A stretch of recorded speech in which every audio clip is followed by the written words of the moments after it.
Έχουμε κοντά μας τον κύριο Στέλιο Σταυρίδη, πρόεδρο της ΕΚΕ στο Ελληνοαμερικανικό Επιμελητήριο. Θέλω να μου πείτε πόσο όριμες κοινωνικά, πόσο υπεύθυνες κοινωνικά είναι οι ελληνικές επιχειρήσεις. Η αλήθεια είναι ότι μπαίνει στην ατζέντα μας πάρα πολύ το θέμα της κοινωνικής ευθύνης, της εταιρικής, αλλά περισσότερο εγώ το λέω ατομικής ευθύνης. Πρέπει να καταλάβουμε όλοι ότι ανταγωνιστικότητα, επιχειρηματικότητα και κοινωνική ευθύνη δεν είναι έννοιες αντικρουόμενες, είναι έννοιες οι οποίες πρέπει και οφείλουν να συμβαδίζουν. Όπως πάρα πολύ σωστά είπε ο κ. Χαραλαμπίδης της Greenpeace, το θέμα δεν είναι να παράγουμε και να καταναλώνουμε σε βάρος των επόμενων γενιών, να παράγουμε και να καταναλώνουμε κάθε φορά όσο αντέχει ο πλανήτης μας.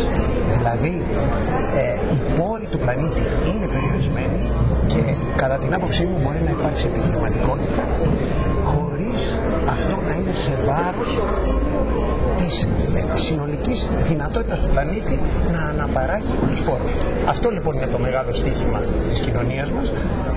Παράλληλα να μπορέσουμε να βγούμε την κρίση και να βγούμε δυνατότητα. Όλα αυτά νομίζω, και για να πάμε στις ελληνικές επιχειρήσεις, αρχίζουν ο κόσμος και οι επιχειρήσεις και ο κόσμος να ευαισθητοποιείται και νομίζω ότι θα υπάρξει πρόοδος. Ακούστηκε ότι πολλές φορές οι ελληνικές επιχειρήσεις ή μέχρι πρότινος τουλάχιστον συγχαίανε τη φιλανθρωπία με την οργανωμένη δράση εταιρικής κοινωνικής ευθύνης. Ναι, διότι δεν υπήρχε η γνώση, δεν υπήρχε η παιδεία. Η φιλανθρωπία είναι ένα μικρό κομμάτι το οποίο δεν μπορεί να λύσει κανένα απολύτως πρόβλημα στον πλανήτη μας.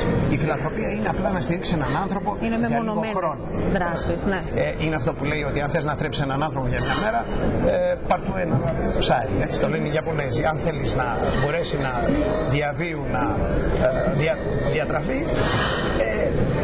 μάθε το να ψαρεύει. Λοιπόν, έτσι είναι τα πράγματα. Πώς θα μπορέσει η κάθε κοινωνία να αναπτυχθεί μέσα από την επιχειρηματικότητα και μέσα από την παραγωγή. Η έλλειψη κοινωνικής ευθύνης, ακούστηκε και αυτό. Πιστεύετε πως ήταν ένας από τους τομείς που οδήγησαν στην οικονομική κρίση από μέρους των εταιρείων? Ασφαλώς, διότι όταν τα πράγματα γίνονται ανεξέλεγκτα, όταν πλέον λειτουργείς με μοναδικό σου στόχο το υπερκέρδος, το οποίο δεν είναι κακό το κέρδος, αλλά σε βάρος του κοινωνικού συνόλου, από εκεί και ύστερα βέβαια φτάνουμε στα σημεία αυτά που φτάνουμε.